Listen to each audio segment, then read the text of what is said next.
and welcome to the 2019 FIA Certified Gran Turismo Championships. It's the top 16 superstars and the Manufacturer Series for the Asia region. My name is Tom Brooks, alongside me Chaz Draycott to guide you through commentary here on this one here this afternoon. It's going to be very exciting, this one. The Manufacturer Series, of course, is hugely competitive and hugely exciting. So without further ado, let's take a look at the standings after 9 rounds in the series. You can see Kawakana for Lexus leads the way on 9,042 points. Yamato Racing there on 8,989 in second position for Toyota. Now, Chaz, of course, in the Manufacturer Series, it's not necessarily where you finish in the point standings, but where you finish for your manufacturer. So, for example, if you're Yamato Racing in the standings there in second position, you're, of course, in a better position than the next Toyota driver, for example, like Dual Wheeled, who's also in a Toyota for this race. And you can see the global points manufacturer standings as things sit going into this round.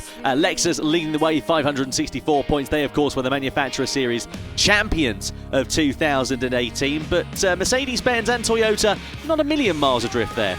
Yeah, it's very interesting. The drivers obviously have a lot more to think about than just their own performance personally. There's a lot more on the table, and these manufacturers, of course, will be wanting to see their names at the top as well. So it's really nice to have that maybe added bit of pressure, really, from the driver's perspective in this. So hopefully we can see that sort of get to them in some of the races and cause a little bit of drama, let's say. Oh yeah, absolutely. Of course, it is very much a team effort, the Manufacturer Series, with 3 drivers that will be representing the different manufacturers in the next World Tour event in New York. So let's have a look at the circuit then, shall we, that the drivers are going to be competing on for this Asia Manufacturer Series race then. Well, it's a fictional circuit. It's the Sardinia Road Course, a brand new addition to GT Sport. It's based, as you can see, within Sardinia, and it is the road track B layout the drivers are going to be competing on. 3.8 kilometres long. This runs in an anti-clockwise direction. A few tight and twisty turns there. Turns 1, turn 8 as well. The right-hander at the top of your shot just after the left-hander of turn number 7. And a big old elevation change that you can see there as well. 56 metres from the top to the bottom. It's going to be interesting to see how the drivers are going to tackle this one. Yeah, it looks like a nice dynamic circuit. A big, long straight into a slow first corner. A couple of fast corners and a couple of slow ones, so it's going to be a bit of an all-rounder car-wise that you want. You don't want something that's just really good in the slow stuff or really good in the fast stuff. You need a really, really sort of balanced setup on whatever you're going to be using. Exactly, and we saw this circuit making its debut in the World Tour event last time out, of course, for World Tour 2 at the Nürburgring. And, well, the prime overtaking opportunities on this circuit are, as we mentioned, turn 8 earlier on, and also turn 1, that long straight down towards that first corner. We saw some big drama actually going into turn 9, turn 10 and 11 with the Nations Cup last time out in the World Tour, with Igor Fraga, of course, eventually taking that victory and securing his place in the World Final. But, of course, this is the Manufacturer Series, so very much a different kettle of fish. Let's keep an eye out and see how the drivers are going to fare as we get ready to go into it. Let's have a look at the race details then ahead of this one. So Group 4 cars for the drivers to contend with, racing hard and medium tyres available for the drivers to use. We've had a 10-minute qualifying session which has already determined the grid. 9 laps for them at this Sardinia circuit, so about 35 kilometres total driving distance. 10 times tyre consumption, 10 times fuel wear as well, or the other way around in terms of those words. But that's going to make strategy here very interesting indeed. Yeah, it really will be. Rather than just be a straightforward sprint race like you'd expect, you can see there from the 2 tyre compounds what to expect. Even the mediums, obviously with that 10 times wear, can only last 5 laps. We've seen it in other series before where they've had the same with the softs and the mediums. They've been predicting only a 5-lap life, but some drivers have just been thinking, no, I'm not going to pit, I'm not going to risk losing all that time. Of course, you can see there 15 seconds is around the average time you'd lose. So weighing up the options of losing 1 second a lap on the hards, you'd probably just stick with the mediums, and if you did have to pit, go for more. It's very likely the drivers will probably be starting this race on the medium compound of tyres as well. So let's get ready then, shall we? Head over to the grid and find out exactly what's going to happen for this Manufacturer Series race.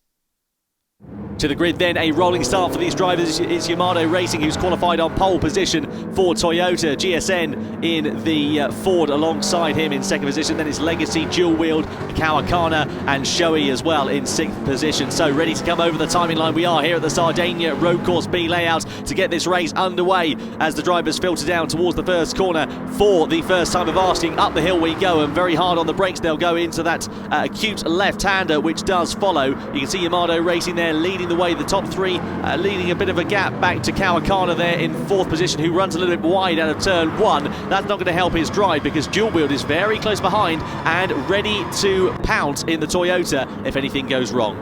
One thing to note here, it's Legacy diving down the inside there in the Jaguar up into second place. Is there going to be an overlap though with the Mustang there? The Ford just trying to get back in front. Look at the size difference between the two cars as well. The little Jaguar sneaking through then up into second place early on in the race, getting the job done.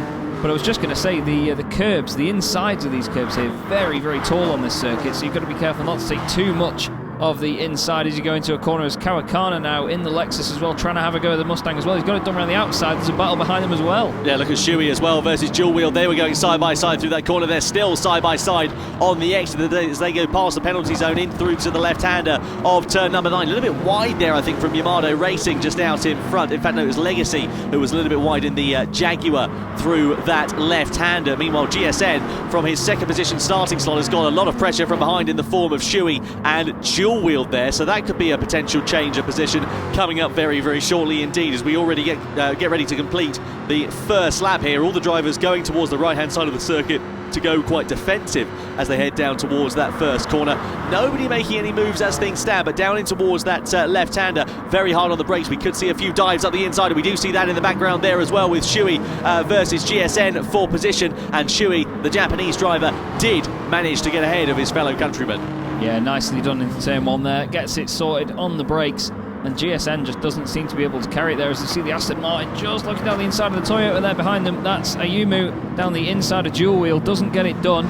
But just an interesting point about the Jaguar of Legacy. He's really flying in a straight line, so I think down that straight with a bit of slipstream, he could get it done in turn one over the course of this race. But look now as Yamato's running away with it a little bit. Yeah, a little bit there and there, about 1/6 of a second or so, but one slight mistake in these Group 4 cars can cost you a lot as they go hard on the brakes in towards that right-hander of turn number 8. Here is Kawakana. We know how quick Kawakana-san can be. A little bit wide there as well for Shohei in the background. Is that going to allow Dual Wheel to close up? It is certainly in terms of the gap, but I don't think it's going to allow him an opportunity to sneak his way back past. Looking still at this battle as we look at Shohei there, the driver who just went wide in that Honda NSX machine. Not doing too bad of a job to gather things up and get himself back out and focus on this leading trio that are starting to just pull a little bit of a gap as GSN still looks on the ragged edge here. Dual Wield in the Toyota is trying to find his way past. He's in the slipstream now. That Mustang, though, has got good legs on the start-finish straight. The Toyota 86 doesn't seem to have an answer, even with the slipstream. Yeah, top end, it looks like he might be getting it back, but as you say, Tom, the acceleration in the Mustang there, and just down the inside, Ayumu was there in the Aston Martin as well. I think he might have got it done on the brakes. He's still showing us in front of him, so he must have got the job done.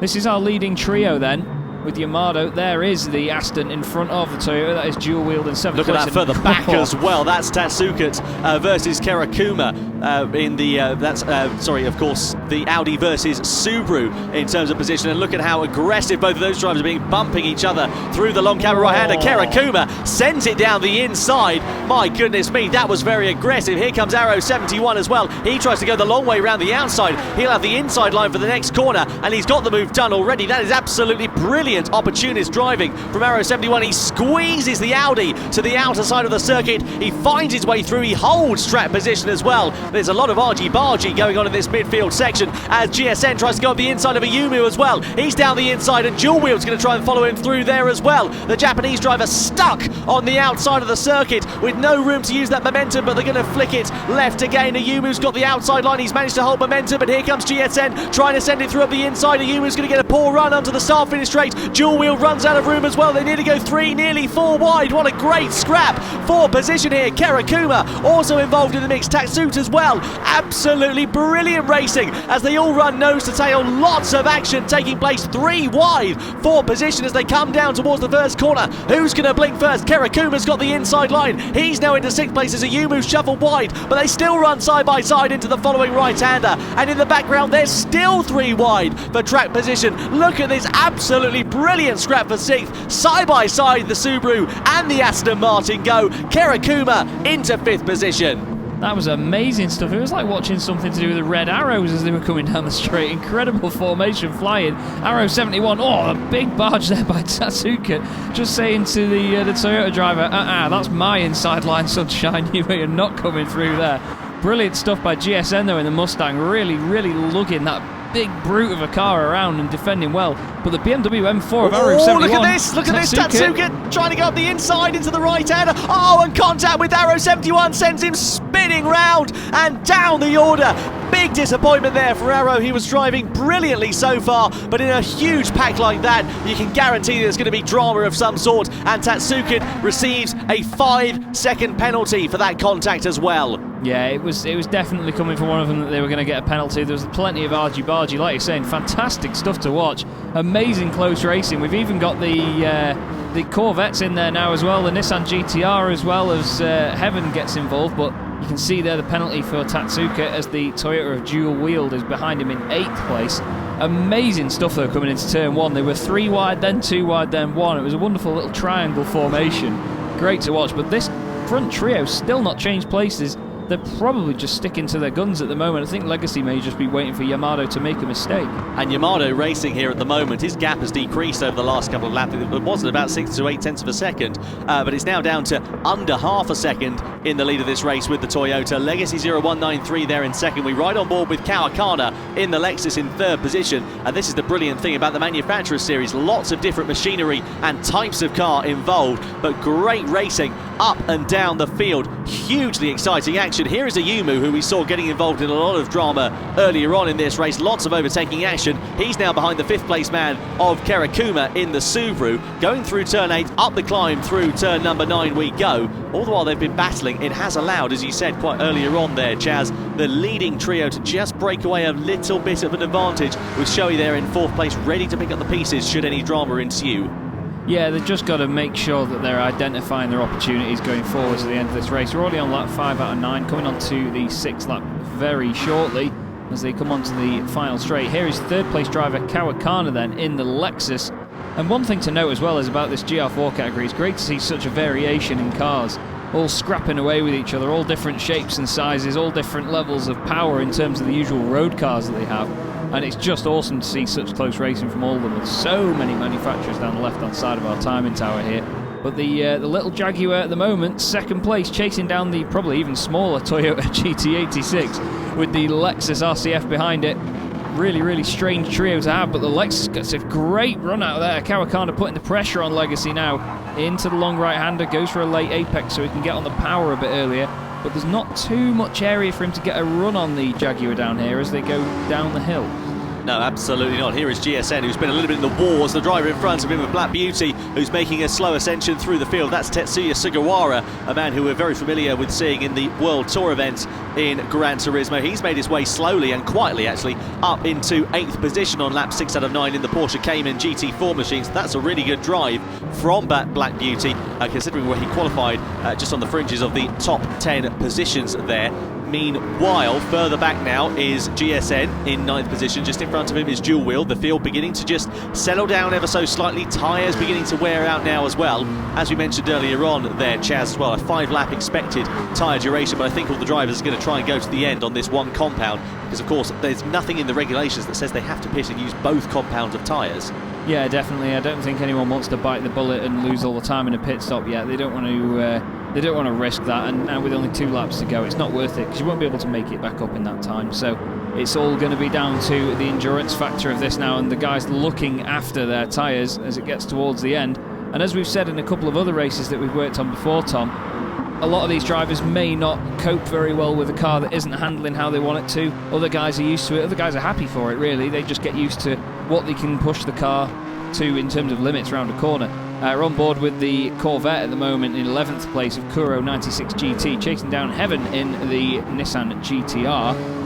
The very nicely plain livery on that car with the Nismo branding on it. Nice to look at. Oh, here's Kerakuma with a penalty as well. Black Beauty, Tetsuya Sugawara is going to find his way past as they come in towards that penalty zone of turn number 8. Through up the hill into the right-hander they go, and Kerakuma going to lose out here potentially 2 positions as GSN is also going to slow down through, and Kerakuma very sensibly there opting to go off the racing line as GSN, a little bit sideways they go and side by side, but GSN in the Ford Mustang does manage to get that position ahead of his fellow countrymen here in the Asia region.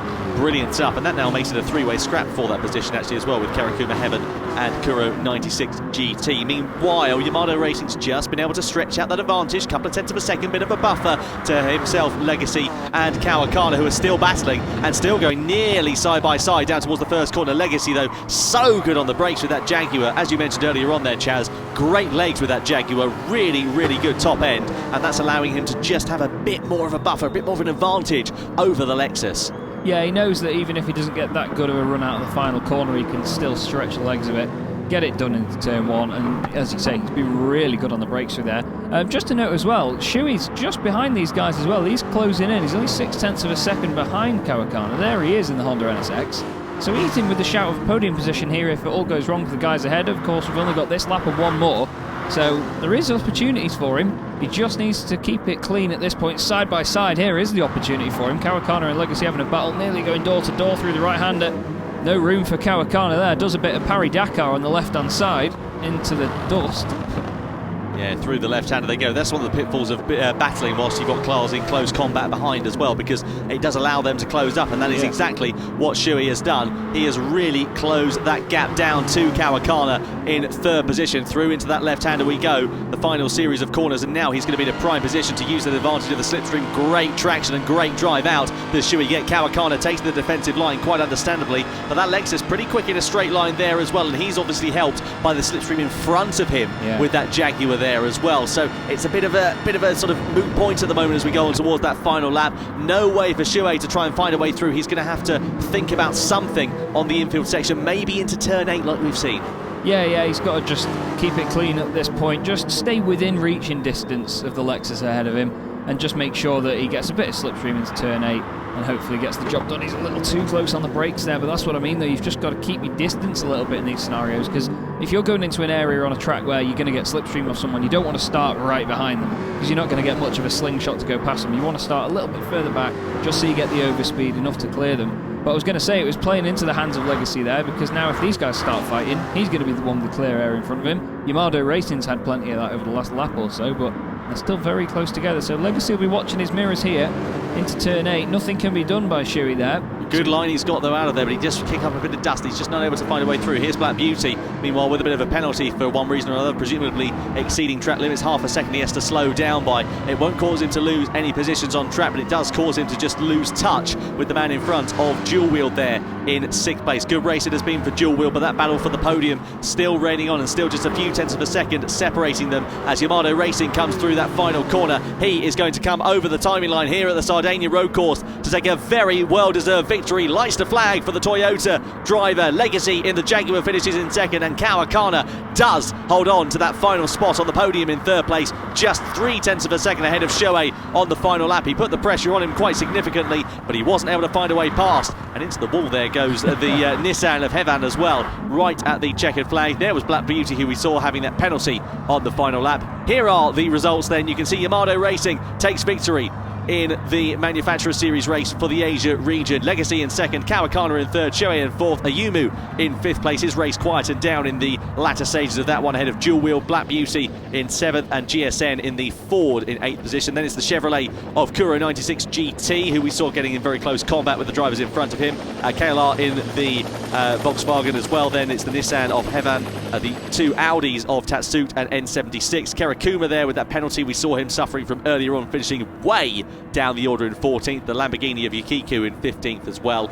Very, very exciting action there in the Asia region of the Manufacturer Series, and this is what it means for the points. A new points leader here, Chaz. Yamato Racing takes over at the top. Yeah, it's interesting that just that difference between 1st and 3rd, and that's what's done it for Yamato there, taking the race victory and taking the championship lead. Also important as well, and you can see Legacy as well has actually jumped up a couple of spots, with knocking a couple of the other guys down as well. Shuey involved in there as well, stays in 9th place, and Anchovy 343 comes up to 15th place there, just making it onto the board. Yeah, very impressive stuff there from Anchovy as well to make it up. He is the third BMW driver in the standings, so quite a long way for him to go to catch up with Arrow 71 SR. Of course, as we mentioned, it doesn't necessarily matter where you finish in the standings, it just matters that you are the highest place for that manufacturer, and then out of the 5 regions, you need to be in the top 3 in terms of the overall points. Here are the global manufacturer points rankings then, after that Asia region race. You can see Lexus still at the top of the order, 570 points to Mercedes-Benz's 530. So that gap stretching out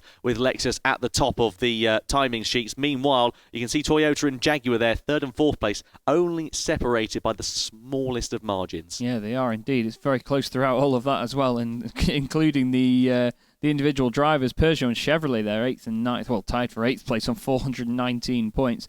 And they're only a handful behind Aston Martin, so it's all to play for still, even at this point in the series. Certainly is. Very exciting stuff for the Asia region of the Manufacturer Series race. So then, Gran Turismo World Tour. The next event is going to be coming up for you in New York on the 24th and 25th of August. We'll have Nations Cup and Manufacturer Series action. Whatever you do, be sure to tune in because it's going to be absolutely fantastic.